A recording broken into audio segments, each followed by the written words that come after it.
Hello बच्चों, कैसे हो।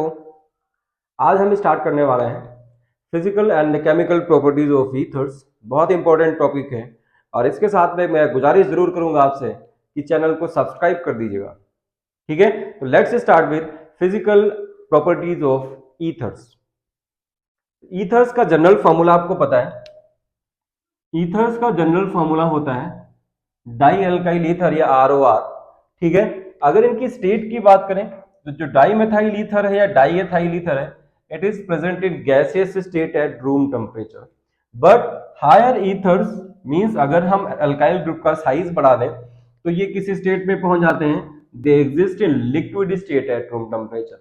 ठीक है, and ethers have some characteristic smell, और उस स्मेल को हम क्या बोलते हैं, that is called ethereal smell. ठीक है, next come to the dipole moment. तो ईथर्स पोलर होते हैं कि नॉन पोलर होते हैं? अगर डाइपोल मोमेंट है तो इसका मतलब कुछ ना कुछ होगा। तो आ जाते हैं डाइपोल मोमेंट की बात कर लेते हैं। डाइपोल मोमेंट ऐसे मॉलिक्यूल्स का होता है जिनमें पोलैरिटी होती है, और पोलैरिटी किसकी वजह से आती है? Due to difference in the electronegativities of carbon and the other group. ठीक है, तो ये ईथर है। इसमें देखिए, इसको हम इस तरह से बनाते हैं कि अगर ये डाई एल्काइल ईथर का फार्मूला है तो इसमें एक कार्बन प्रेजेंट होगा, या हम जनरल एग्जांपल ले लेते हैं सिंपली कि ये सपोज है आपके पास में die methyl ether CH3O CH3। Oxygen के पास दो लोन पेयर होते हैं, और आपको पता है कि ऑक्सीजन जो है सेकेंड मोस्ट इलेक्ट्रोनेगेटिव एलिमेंट है ऑफ द पीरियोडिक टेबल। ठीक है, तो भाई दादा है, दादागिरी करेगा, है ना। तो ये क्या करता है कि ये जो बॉन्ड पेयर प्रेजेंट है between the carbon and oxygen, इस बॉन्ड पेयर को स्लाइटली अपनी तरफ अट्रैक्ट कर लेता है क्योंकि दादा है। ठीक है, तो क्या होगा, ऑक्सीजन पे आ जाता है पार्शियल नेगेटिव चार्ज और कार्बन पे आ जाता है पार्शियल पॉजिटिव चार्ज। ठीक, मतलब चार्ज का डिफरेंस क्रिएट हो गया बिटवीन द ग्रुप्स, और इसकी वजह से मॉलिक्यूल कैसा हो जाता है? पोलर हो जाता है। ठीक है, इसका जो डाइपोल मोमेंट वेरी करता है वो कहां से कहां तक होता है? लगभग 1.15 डी से ये वेरी करता है 1.30 डी तक। डाई अल्काइल ईथर्स या ईथर्स के डाइपोल मोमेंट की रेंज है ये। ठीक, इसका मतलब दे आर स्लाइटली पोलर। ध्यान रखिएगा, ये स्लाइटली पोलर हैं, स्लाइटली पोलर है। अब स्लाइटली पोलर होने की वजह से अगर हम इनके बॉइलिंग पॉइंट्स की बात करें तो जो ऐसे मॉलिक्यूल्स हैं जो नॉन पोलर हैं उनसे इनके बॉइलिंग पॉइंट्स थोड़े से ज्यादा हो जाएंगे, और जिनके पास डाइपोल मोमेंट ज्यादा है उनसे इनके बॉइलिंग पॉइंट्स कम हो जाएंगे। तो next come to the next point, boiling point. ठीक है, if you compare the boiling point of alcohol and ether, तो एल्कोहल आपको पता है कि alcohols have much more higher boiling point than that of ethers. Alcohol का जो boiling point होगा वो ईथर के बॉइलिंग पॉइंट से बहुत ज्यादा होगा। और ज्यादा क्यों होगा? क्योंकि एल्कोहल में पढ़ चुके हो आप, एल्कोहल में कौन सी बॉन्डिंग प्रेजेंट होती है? दैट इज इंटर मॉलिकुलर, कौन सी? Intermolecular hydrogen bonding. ठीक है, अल्कोहल्स में कौन सी बॉन्डिंग प्रेजेंट है?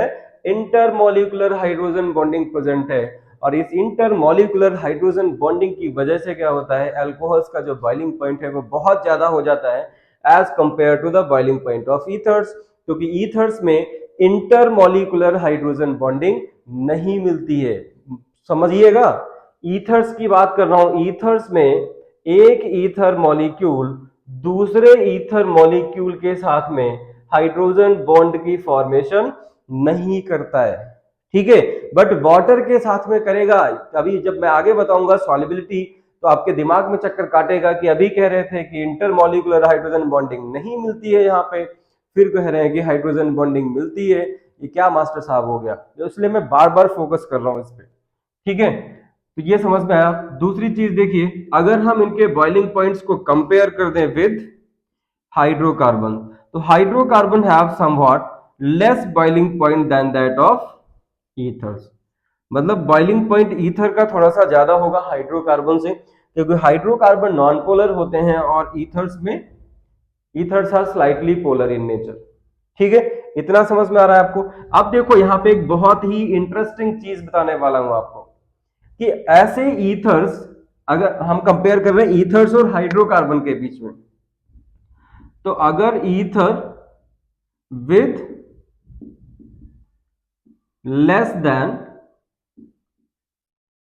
Ethers with less than 4 carbon atom, अगर ईथर के पास 4 कार्बन से कम है, ठीक, तो क्या होगा, तो boiling point of ether will be somewhat greater than the boiling point of hydrocarbon.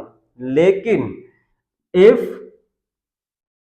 More than 4 carbon,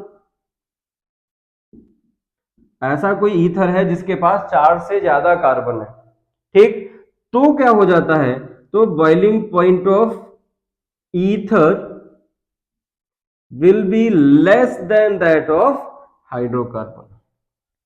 ठीक है, ये समझ में आ रहा है आपको, ये ध्यान रखना है, क्योंकि ये एक तरह का सॉफ्टवेयर है, आप कह सकते हो, यहां पर कहीं से भी क्वेश्चन क्रिएट कर सकता है। कोई आपको 5 कार्बन का दे दिया, 6 कार्बन का ईथर दे दिया, कहेगा बताओ इसमें से किसके बॉइलिंग पॉइंट ज्यादा है या किसका बॉइलिंग पॉइंट ज्यादा होगा ईथर से, तो हाइड्रोकार्बन इस तरह का कोई दे रखा होगा, तो आप तो कंफ्यूज हो जाओगे, क्योंकि आपने पढ़ रखा कि हाइड्रोजन नॉन पोलर है, और नॉन पोलर होने की वजह से इनके जो बॉइलिंग पॉइंट्स होंगे वो कम होंगे देन द ईथर्स, बट ऐसा नहीं होता है। समझ में आया? Ether with less than 4 carbon atom, कोई ऐसा ईथर जिसके पास 4 से कम कार्बन है, तो उसका बॉइलिंग पॉइंट हाइड्रोकार्बन के बॉइलिंग पॉइंट से ज्यादा होगा। कंपैरेबल मॉलिक्यूलर मास की बात कर रहा हूं, ध्यान रखिएगा। और कोई दूसरा ईथर जिसके पास 4 या 4 से ज्यादा कार्बन है, जैसे 5 कार्बन का कोई ईथर है, 6 कार्बन का कोई ईथर है, तो उसका जो बॉइलिंग पॉइंट होगा वो हाइड्रोकार्बन से कम हो जाएगा। ये चीज ध्यान रखिएगा। Next come to the solubility. कम क्यों हो जाएगा? क्योंकि पोलैरिटी कम हो जाएगी, डाइपोलर अट्रैक्शंस कम हो जाएंगे, क्योंकि ईथर्स के पास में हाइड्रोजन बॉन्डिंग नहीं है, मैं फिर बता रहा हूं, बट डाइपोलर अट्रैक्शंस है। ठीक है, now come to the solubility. तो अगर हम सॉल्युबिलिटी चेक करें, तो ये जो ईथर्स हैं, ईथर्स आर सॉल्युबल किसमें? In water. वाटर में ईथर जो है वो सॉल्युबल है, और सॉल्युबल होने का रीजन क्या होगा? रीजन एक ही है आपका, कौन सा? Due to the formation of hydrogen bonding या इंटरमॉलिक्यूलर हाइड्रोजन बॉन्डिंग। आप सिर्फ हाइड्रोजन बॉन्डिंग भी बोल सकते हो। ठीक है, अब ईथर्स में हाइड्रोजन बॉन्डिंग बना के दिखा दें आपको, देखिए कैसे बनेगा। ये ईथर हो गया, और इसकी बॉन्डिंग दिखानी है आपको वाटर मॉलिक्यूल के साथ में। वाटर मॉलिक्यूल भी वी शेप होता है, तो देखो ये कुछ इस तरह से हाइड्रोजन बॉन्ड बनाएंगे, और इसकी वजह से सॉल्युबल हो जाते हैं। बट हायर ईथर्स, या तो हम ऐसे बात करें कि as the size of R, मतलब एल्काइल ग्रुप इंक्रीजेस, तो क्या हो जाएगा? तो आपको पता है alkyl group plus I effect देता है, सॉल्युबिलिटी को कम कर देता है, तो इसका मतलब अगर साइज ऑफ एल्काइल ग्रुप बढ़ेगा तो सॉल्युबिलिटी क्या हो जाएगी? सॉल्युबिलिटी विल डिक्रीज, सॉल्युबिलिटी कम हो जाएगी। ठीक है, तो ये कुछ फिजिकल प्रॉपर्टीज हो जाती हैं ईथर्स की। अब आते हैं केमिकल प्रॉपर्टीज ऑफ ईथर्स, जो कि बहुत इंपॉर्टेंट रिएक्शन है, रिएक्शन विद HX, HBr और HI। छोड़िएगा नहीं, पूरा वीडियो देखिएगा, बहुत मजा आने वाली है। Now come to the chemical properties of ethers. और केमिकल प्रॉपर्टीज ऑफ ईथर्स में हम पहली रिएक्शन जो पढ़ने वाले हैं वो क्या है? Reactions due to the ethereal oxygen. मतलब ईथर्स में जो ऑक्सीजन प्रेजेंट है वो कौन से टाइप की रिएक्शंस दे सकता है? तो पहली रिएक्शन कर देते हैं, रिएक्शन विद एसिड। किसी एसिड के साथ में रिएक्शन करवा लेते हैं। एसिड मतलब हमें कॉन्सेंट्रेट एसिड लेना पड़ेगा, क्योंकि ईथर्स जो हैं दे आर लेस रिएक्टिव, इनके पास में कोई एक्टिव साइट प्रेजेंट नहीं है कि उनकी रिएक्टिविटी बहुत ज्यादा हो। तो इसका मतलब ये एक बेनिफिट हो जाएगा आपके लिए कि इसमें बहुत कम केमिकल प्रॉपर्टीज भी पढ़नी पड़ेंगी। ठीक है, इनको बोलते हैं इनर्ट हैं, और इनर्ट किसकी वजह से है? क्योंकि इनके पास में कोई एक्टिव साइट प्रेजेंट नहीं है। ठीक है, बट एक्चुअली है क्या कि इनके पास ऑक्सीजन प्रेजेंट है, और ऑक्सीजन के पास में दो लोन पेयर्स प्रेजेंट होते हैं और उन दो लोन पेयर्स की वजह से ये रिएक्शन देते हैं, ये एसिड के साथ में रिएक्शन करते हैं। तो जैसे आपने लिया कोई ईथर ले लिया, suppose you have taken diethyl ether C2H5O C2H5, इसकी अगर हम रिएक्शन करा दें HCl के साथ में, HCl कौन सा लेना पड़ेगा मुझे? कॉन्सेंट्रेट HCl लेना पड़ेगा। ध्यान रखना हमें डाइल्यूट एसिड नहीं चाहिए क्योंकि वो रिएक्ट नहीं कर पाएगा इसके साथ में। तो आप देखो क्या है यहाँ पे, ऑक्सीजन के पास लोन पेयर प्रेजेंट है और ये ऑक्सीजन अपना लोन पेयर किसको दे सकता है?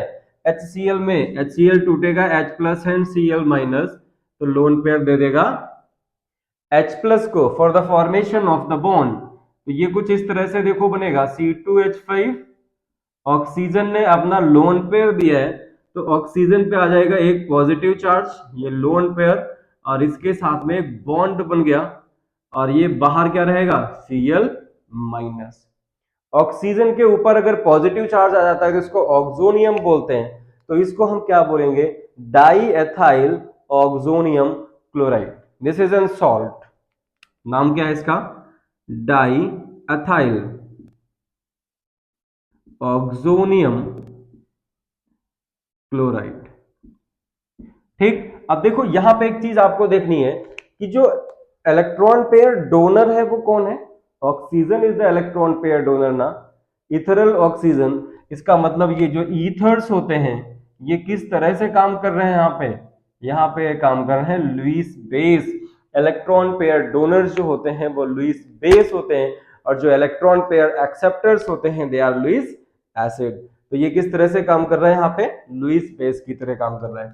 इसी तरह से अगर हम कॉन्सेंट्रेट H2SO4 ले लें तो ये लिया आपने डाई एथाइल ईथर,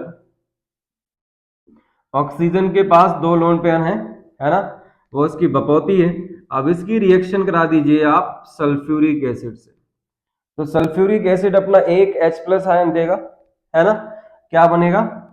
इसको ऐसे लिख लेते हैं HHSO4, ठीक है, और ये बन जाएगा C2H5O C2H5, इससे जुड़ेगा कौन?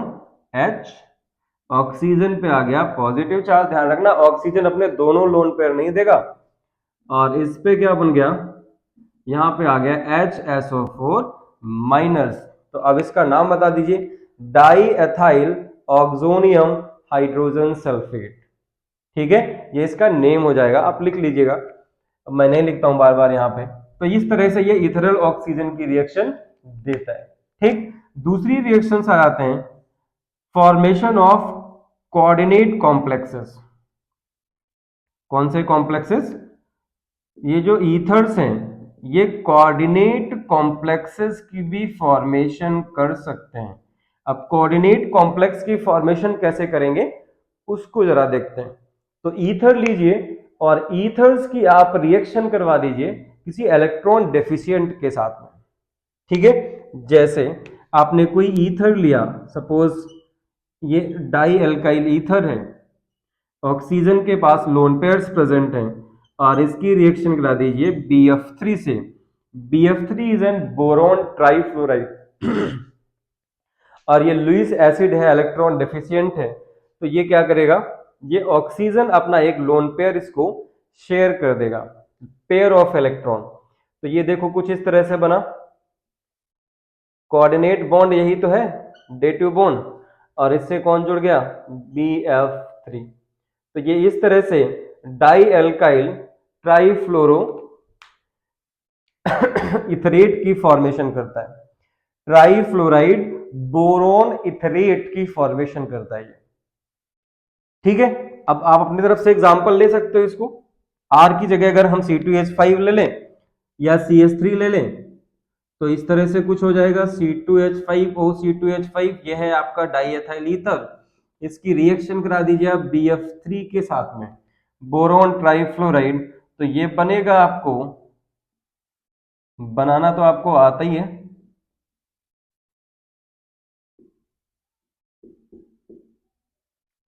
और इससे जुड़ गया BF3, ठीक है। This is N coordinate complex और एक बहुत बढ़िया एग्जांपल मैं आपको देने वाला हूं। आपने ग्रिग्नार्ड रीजन के बारे में पढ़ा होगा। तो ये जो डाई अल्काइल ईथर है आप याद करो कि ग्रिग्नार्ड रीजन की जब हम प्रिपरेशन करते थे तो हम कहते थे कि this Grignard reason is prepared under anhydrous conditions in presence of ether. वो ईथर की जरूरत क्या थी वहां पे, ये बताओ। ईथर की जरूरत देखो क्या थी।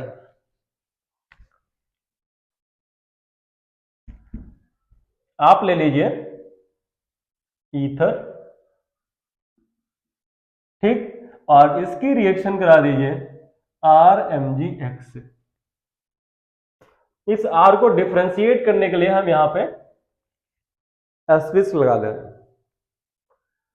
ये भी जो ग्रिग्नार्ड रीजेंट है ये ईथर के साथ में कोऑर्डिनेट कॉम्प्लेक्स की फॉर्मेशन करेगा, ठीक है। तो इसके हमें कितने मॉलिक्यूल लेने पड़ेंगे, हम इसके 2 मॉलिक्यूल ले लेते हैं। तो देखो क्या होगा, ये जो मैग्नीशियम है ये अपने तो किसी को छोड़ेगा नहीं, ये बना रहा है ऐसे।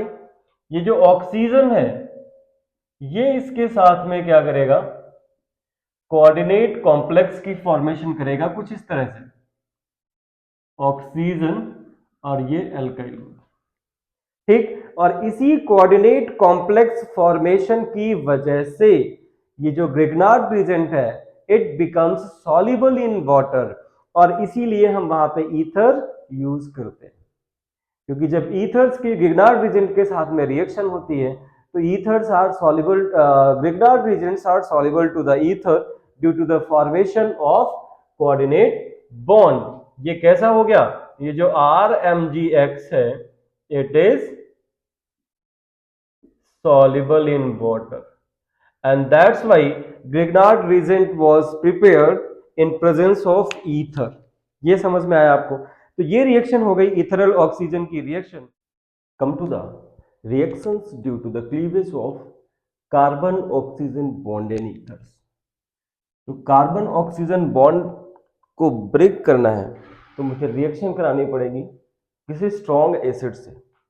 क्योंकि सबसे पहले मैंने क्या बताया था कि जो ईथर्स हैं they are resistant towards the chemical reactions. ये केमिकल रिएक्शंस नहीं देते हैं क्योंकि इनके पास कोई एक्टिव साइट प्रेजेंट नहीं होती है, ठीक है। तो हम आ जाते हैं कि आप कोई ईथर ले लीजिए और इस ईथर की रिएक्शन करा दीजिए HX के साथ में। टेम्परेचर कितना होना चाहिए, टेम्परेचर शुड बी 373 केल्विन। ध्यान रखिएगा HX में X की जगह पे either you can take Br और you can take I। Cl और F हम नहीं ले पाएंगे क्योंकि वो वीक एसिड होते हैं as compare to HI and HBr, ठीक है। तो होगा क्या, तो ये जो कार्बन ऑक्सीजन बॉन्ड है ये ब्रेक हो जाएगा और एक तरफ क्या मिलेगा आपको, ऑक्सीजन से हाइड्रोजन जुड़ेगा तो ये मिल जाएगा आपको एल्कोहल ROH मिलेगा और प्लस मिलेगा आपको एल्काइल हैलाइड। इस तरह से रिएक्शंस आपको मिलेंगे। अब इसके कुछ एग्जांपल्स ले लेते हैं फिर मैकेनिज्म की तरफ बढ़ते हैं। ध्यान रखना अभी हम सिर्फ ये जो रिएक्शन दे रहे हैं सिर्फ सिमेट्रिकल ईथर्स की रिएक्शन दे रहे हैं। मैं लिख दे रहा हूं यहाँ पे कि जो ईथर होना चाहिए वो कैसा होना चाहिए, ईथर शुड बी सिमेट्रिकल, ठीक है। R की जगह अगर हम CH3 ले लेते हैं तो हो जाएगा डाईमेथाइल ईथर या मेथॉक्सी मीथेन, और इसकी रिएक्शन अगर हम करा दें हाइड्रोजन आयोडाइड से, टेम्परेचर ले लेते हैं 373, वही सेम टेम्परेचर रहेगा।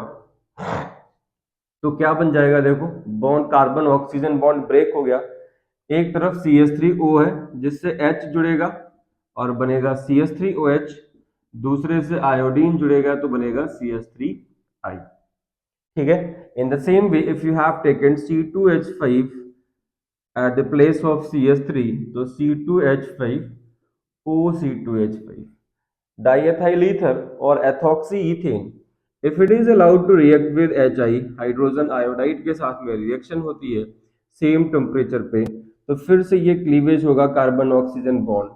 एक तरफ बनेगा आपको C2H5OH एथेनॉल बन जाएगा और दूसरी तरफ C2H5I एथाइल आयोडाइड की फॉर्मेशन हो जाएगी, ठीक है।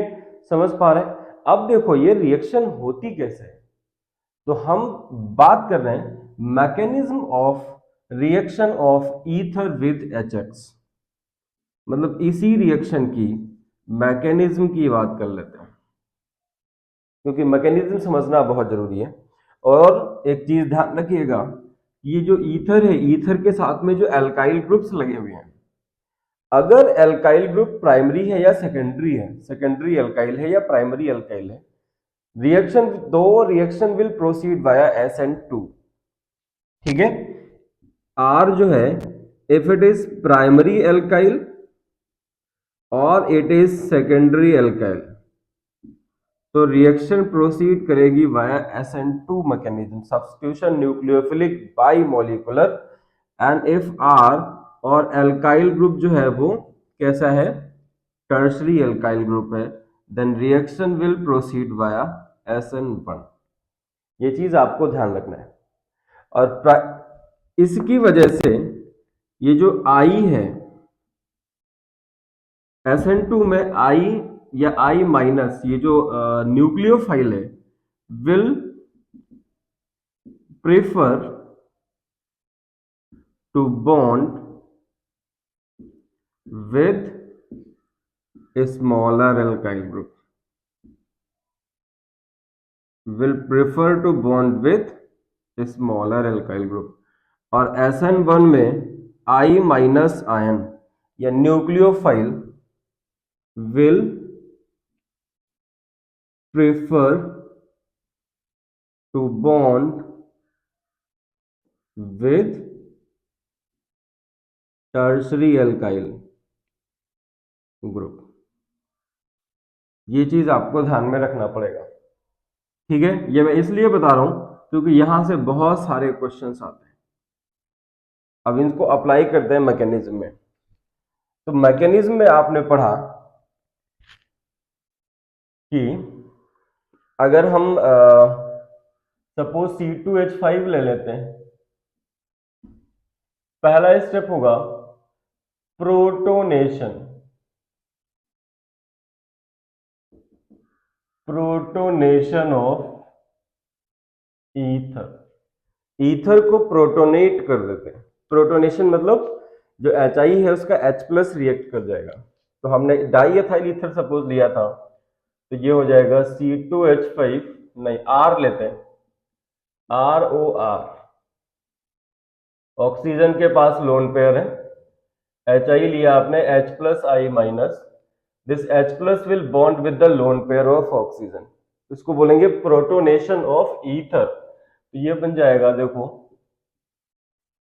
H+ यहां से जुड़ गया, ऑक्सीजन पे आ गया पॉजिटिव चार्ज और प्लस आ गया I-। आपको पता है I- is the better nucleophile, सबसे अच्छा न्यूक्लियोफाइल होता है, because of larger size will feel stronger repulsive force.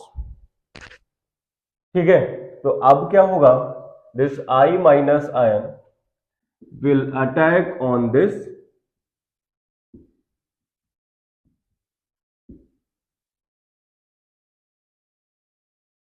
इसके ऊपर एक पॉजिटिव चार्ज पड़ा हुआ है। ठीक है, कौन से कार्बन पे जुड़ेगा, I-। देखो ऑक्सीजन पे पॉजिटिव चार्ज है तो ये अपना बॉन्ड शिफ्ट कर लेगा पॉजिटिव चार्ज को खत्म करने के लिए। तो I- will prefer to the smaller alkyl group. अब यहाँ पे तो एल्काइल ग्रुप दोनों सेम है, तो आप किसी से अटैक करा सकते हो। अभी जब हम आगे एग्जाम्पल लेंगे प्राइमरी, सेकेंडरी और टर्शरी के, तब आप देखिएगा। तो देखो ये क्या बन गया, it will form alkyl iodide plus alkyl alcohol. ठीक है, समझ पाए। अब R की जगह कोई एग्जाम्पल ले लेते हैं। सपोज R की जगह आपने लिया है CH3 CH2O CH3, एक तरफ C2H5 है और एक तरफ CH3 है, दोनों ही प्राइमरी अल्काइल ग्रुप है। इसकी रिएक्शन कराइए आप HI से। आप सही से समझिएगा, पहले क्या होगा, प्रोटोनेशन, क्योंकि ऑक्सीजन के पास लोन पेयर्स हैं, ये लोन पेयर्स हाइड्रोजन को प्रोटोनेट कर देंगे। जब प्रोटोनेट कर देंगे तो क्या होगा, ये कुछ इस तरह से बन रहा होगा, CH3 CH2OH, ऑक्सीजन पे आ गया positive charge CH3 plus I-। ठीक। अब I माइनस कौन से एल्काइल ग्रुप पे अटैक करेगा, C2H5 या CH3? तो मैंने अभी क्या बताया था आपको कि I, ये तो छोटे ग्रुप हैं, प्राइमरी ग्रुप हैं, तो I minus will prefer to bond with smaller alkyl group. मतलब इन दोनों ग्रुप में जो छोटा होगा I माइनस, उसके साथ में बॉन्ड की फॉर्मेशन करेगा।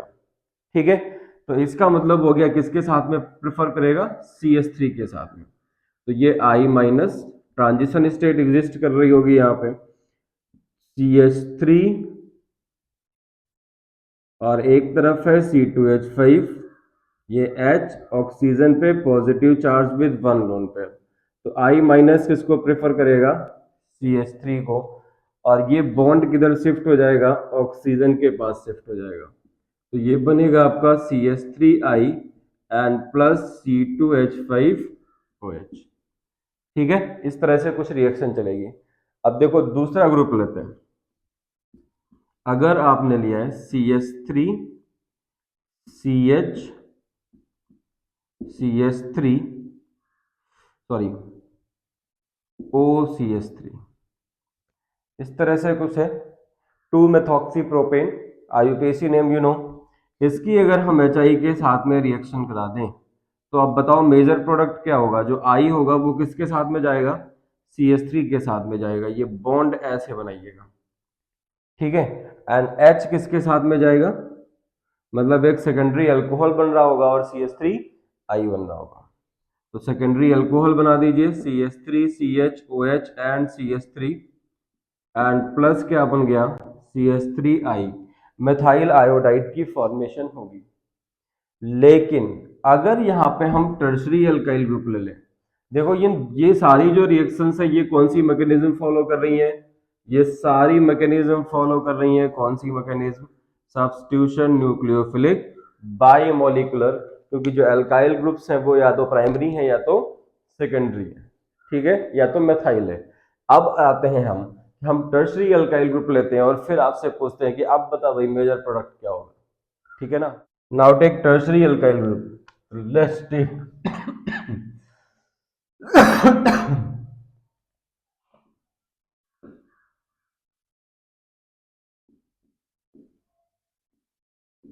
ये कोई कंपाउंड ले लिया हमने, एक तरफ टर्शरी अल्काइल ग्रुप है और एक तरफ एक तरफ मेथाइल ग्रुप है, और इसकी रिएक्शन अगर हम कराते हैं HI के साथ में, तो अब बताइए क्या होगा।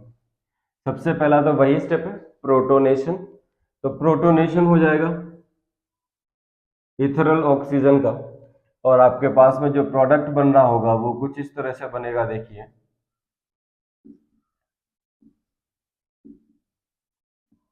ये प्रोटोनेशन हो गया इसका, ऑक्सीजन पे आ गया positive charge plus I minus. ध्यान रखना ये कौन सी मैकेनिज्म होगी, अब now it will be substitution nucleophilic unimolecular nor bimolecular, ठीक है। तो अब यहां पे क्या होगा, ऑक्सीजन पे पॉजिटिव चार्ज है तो ऑक्सीजन अपने पॉजिटिव चार्ज को खत्म करने के लिए कार्बन ऑक्सीजन बॉन्ड को अपनी तरफ खींच लेगा, मतलब कार्बन ऑक्सीजन बॉन्ड का क्लीवेज हो जाएगा और एक तरफ बन जाएगा आपका CH3OH, और दूसरी तरफ देखो क्या बन गया, इसको पहचानते हो कि नहीं पहचानते हो, this is tertiary carbocation. अब आपको पता है टर्शरी कार्ब कैटायन की स्टेबिलिटी ज्यादा होती है, and that's why this I minus ion nucleophile will prefer to bond with tertiary carbocation. तो I माइनस अब जो है ये यहाँ पे न्यूक्लियोफाइल है, ये किसी से या सॉरी किसी भी तरफ से टर्शरी कार्ब कैटायन के साथ में बॉन्ड की फॉर्मेशन करके टर्शरी एल्काइल आयोडाइड की फॉर्मेशन कर देगा, ठीक है। तो जब तक प्राइमरी या सेकेंडरी ग्रुप अल्काइल ग्रुप्स रहेंगे तब तक कौन सी मैकेनिज्म चलेगी, SN2 चलेगी, और जैसे ही टर्शरी आ जाएगा तो because of more stability of tertiary carb cation this reaction will proceed via SN1 mechanism, ठीक है। ये चीज ध्यान रखना है, बहुत इंपॉर्टेंट है, बहुत कायदे से इसको याद रखना है। टेम्परेचर कौन सा होता है, 373 केल्विन पे रिएक्शन ये होती है। अब देखो अगर हमने एनिसोल लिया होता सपोज ये कंपाउंड लिया है मैंने एनिसोल, ठीक है, और इसकी हम रिएक्शन करा रहे हैं हाइड्रोजन आयोडाइड के साथ में। फटाफट प्रोडक्ट बता दो क्या बनेगा। रिएक्शन तो वैसे ही होगी, सबसे पहले क्या होगा, प्रोटोनेशन ऑफ इथेनॉल ऑक्सीजन। तो प्रोटोनेशन की वजह से ऑक्सीजन के पास लोन पेयर्स भी प्रेजेंट होते हैं, आपको पता है। अब ये लोन पेयर्स रेजोनेंस में भी इन्वॉल्व होते हैं, है ना, और इनका प्रोटोनेशन भी हो जाएगा। तो प्रोटोनेशन होगा तो हाइड्रोजन इसके पास बॉन्ड बनाएगा H प्लस और XI माइनस। तो देखो ये क्या बन जाएगा, इट विल फॉर्म OH, इस पे आ गया पॉजिटिव चार्ज और CH3 प्लस I माइनस, ठीक है। अब फाइनल प्रोडक्ट क्या बनेगा, तो फाइनल प्रोडक्ट देखने के लिए हम देखें कि इस ऑक्सीजन के पास में दो कार्बन बॉन्ड है, एक CH3 और ऑक्सीजन के बीच में बॉन्ड प्रेजेंट है, एक बेंजीन रिंग का कार्बन और ऑक्सीजन के बीच में बॉन्ड प्रेजेंट है। ठीक, कौन सा बॉन्ड का क्लीवेज होगा, कौन से बॉन्ड का क्लीवेज होगा, तो उसके लिए आपको पता होना चाहिए कि ये जो OCH3 के बीच में ये जो बॉन्ड प्रेजेंट है, ये बॉन्ड ब्रेक होगा, क्योंकि कार्बन और बेंजीन रिंग और ऑक्सीजन के बीच में है partial double bond. Oxygen and this carbon of the benzene ring, यहाँ पे होगा पार्शियल डबल बॉन्ड, और पार्शियल डबल बॉन्ड होने की वजह से इसकी स्टेबिलिटी ज्यादा होगी as compare to the bond between this carbon and the oxygen. तो ये बॉन्ड क्लीव करेगा, तो CH3 किसके साथ में जाएगा, आयोडीन के साथ में, और बनेगा CH3I, और प्लस क्या बन जाएगा, ये फिनॉल बनेगा। एनीसोल के साथ में ऑलवेज यही रिएक्शन होगी, आपको ये ध्यान में रखना है। अब एक और रिएक्शन आपको लिख के लिखते हैं, और उसको बताइए फटाफट वहां पे कौन सी रिएक्शन होगी। आप ले लीजिए बेंजाइल अल्कोहल C6H5 CH2OCH3, ये कोई ईथर है, ठीक है, और इसकी रिएक्शन हम करा रहे हैं HI के साथ में। यहां पे रिएक्शन कैसे होगा, तो यहां पे क्या होगा, यहां पे भी वही होगा, प्रोटोनेशन होगा।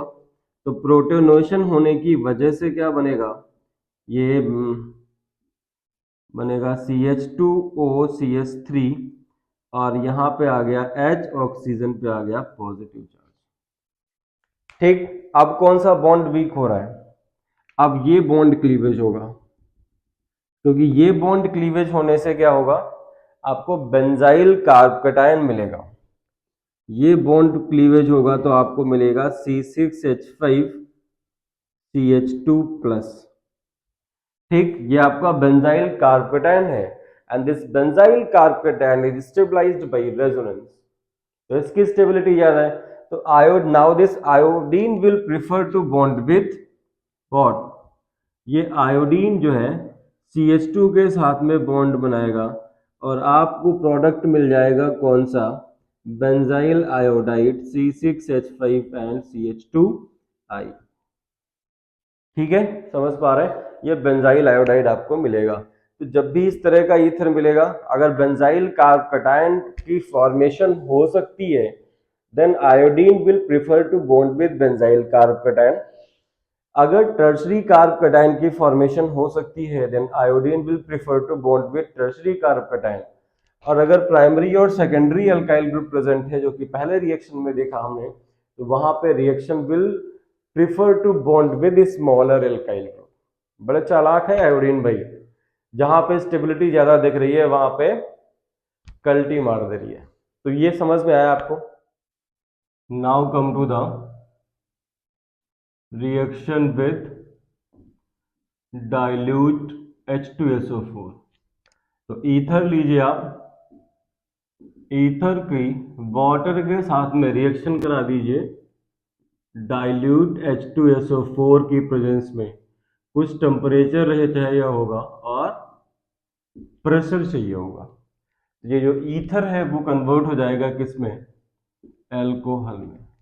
अब आर की जगह आप कोई भी अल्काइल ग्रुप ले सकते हो, लेकिन ध्यान रखिएगा, चलो एक एग्जांपल ले ही लेते हैं। अगर आपने लिया C2H5OC2H5 डाइएथाइल ईथर और ethoxy ethene, it is allowed to react with water in presence of dilute H2SO4 under some pressure, तो क्या होगा, you will get two molecules of ethanol C2H5 and OH. ठीक है. Now if you have taken one tertiary alkyl group,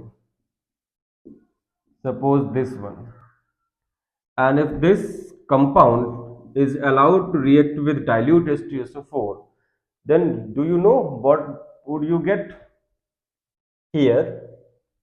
You will get alkene. अगर tertiary group आ गया तो आपको alkene मिलेगा और प्लस क्या मिलेगा, मेथनॉल की फॉर्मेशन होगी. ये चीज आपको ध्यान रखनी है. नेक्स्ट रिएक्शन आ जाते हैं, reaction with PCl5, phosphorus pentachloride के साथ में रिएक्शन कराते हैं. ईथर लीजिए और इसकी रिएक्शन करा दीजिए PCl5 के साथ में, तो हेलो एल्केन मिल जाएगा, 2RCl मिल जाएगा एंड प्लस POCl3 मिलेगा. R की जगह आप CH3C2H5 कोई भी अल्काइल ग्रुप ले सकते हो. इसी तरह से come to the third reaction, अगर हम इसकी रिएक्शन करा दें एसिड हैलाइड के साथ में, reaction with RCOX, acid halide के साथ में रिएक्शन कराएं तो आपको मिलेगा हेलो एल्केन और प्लस आपको मिलेगा ईस्टर. ईस्टर की भी फॉर्मेशन हो जाएगी यहाँ पे, तो आप लीजिए ROR ईथर और इसकी रिएक्शन करा दीजिए RCOX के साथ में. तो एक तो RX मिलेगा हेलो एल्केन, इसको थोड़ा सही बना लेते हैं, एक तो RX मिलेगा हेलो एल्केन प्लस दूसरा मिलेगा आपको RCOOR and that is Easter. देखो RCOOR, इसको एक तरफ निकाल दो, ये मिल गया आपको ईस्टर और RX हेलो एल्केन. एग्जाम्पल आप कोई भी अपने हिसाब से ले सकते हो. ठीक है. नेक्स्ट रिएक्शन आ जाते हैं, हैलोजिनेशन ऑफ ईथर्स. ईथर्स का अगर मुझे हैलोजिनेशन करना है तो कैसे करना है, तो कोई भी ईथर लीजिए,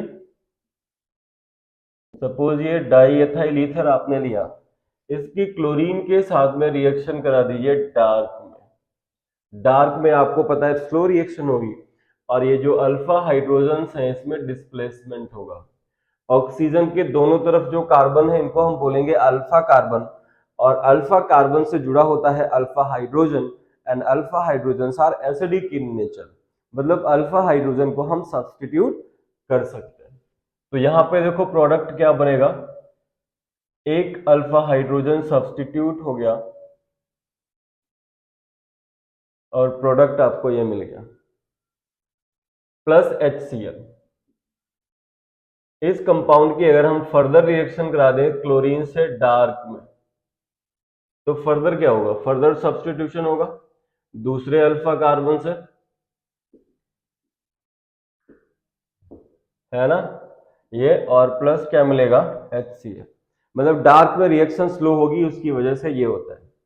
अब अगर हम इसी रिएक्शन को करा दें सनलाइट की प्रेजेंस में, you have taken ethoxyethane and this ethoxyethane is allowed to react with chlorine in presence of sunlight.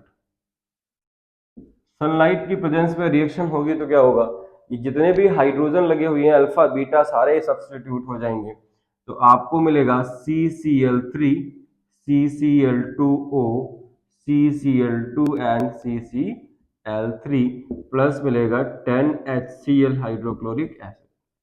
ठीक है. तो इस तरह से रिएक्शंस होती हैं ईथर्स की. अब लास्ट हमारे पास बचता है substitution reactions of benzene ring in ethers. Ethers की जो बेंजीन रिंग है, जो एरोमेटिक ईथर्स है, उसमें कौन सी सब्स्टिट्यूशन रिएक्शंस होनी, उनको पढ़ लेते हैं फटाफट और इस वीडियो को यहीं पे खत्म कर. To the electrophilic substitution reactions of ethers. Ethers में इलेक्ट्रोफिलिक सब्स्टिट्यूशन कहाँ पे होगा, तो देखो हम कोई भी एक एरोमेटिक ईथर ले लेते हैं. आपने ले लिया OCH3 suppose, the name of this compound is anisole.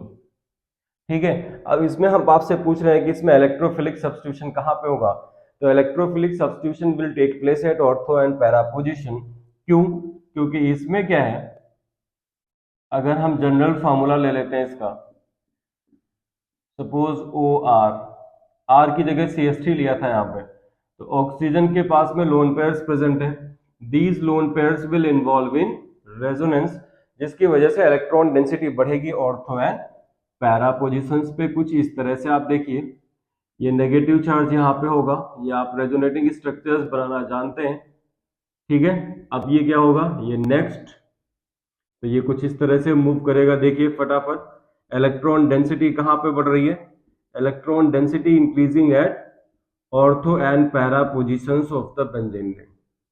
Next क्या होगा, ये वापस यहाँ पे, तो ये यहाँ पे, सॉरी,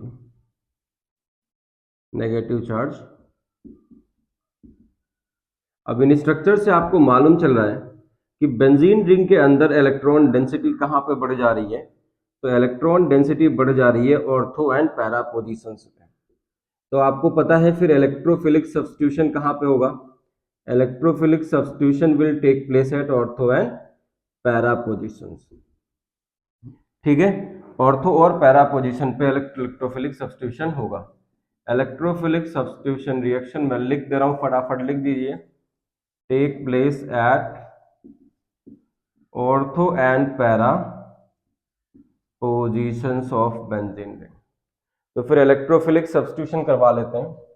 तो आप एनिसोल ले लीजिए, C6H5OCH3, 3-4 रिएक्शन पढ़नी है यहाँ पे, ब्रोमिनेशन करा दीजिए and bromination will take place in presence of acetic acid. यहाँ पे एनहाइड्रस AlCl3 हम नहीं लेंगे क्योंकि वो लुईस एसिड की तरह बिहेव करता है, ठीक है।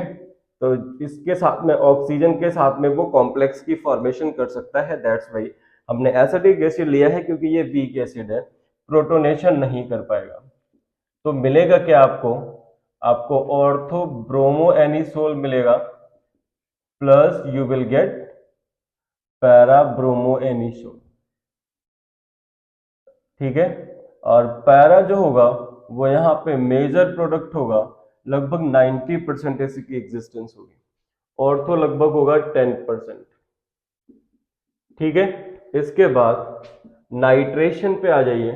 नाइट्रेशन में आपको पता है हम कॉन्सेंट्रेट HNO3 लेते हैं इन प्रेजेंस ऑफ कॉन्सेंट्रेटेड H2SO4, ठीक है। तब भी आपको क्या मिलेगा, you will get ortho nitro anisole plus para nitro anisole, ठीक है। आपको मिलेगा ortho nitro anisole plus para nitro anisole, ठीक है। ये समझ पा रहे हैं। अब इसी तरह से हम रिएक्शन करा देते हैं, दो और रिएक्शन है, that is Friedel Crafts alkylation reaction और फ्रीडल क्राफ्ट एसाइलेशन रिएक्शन।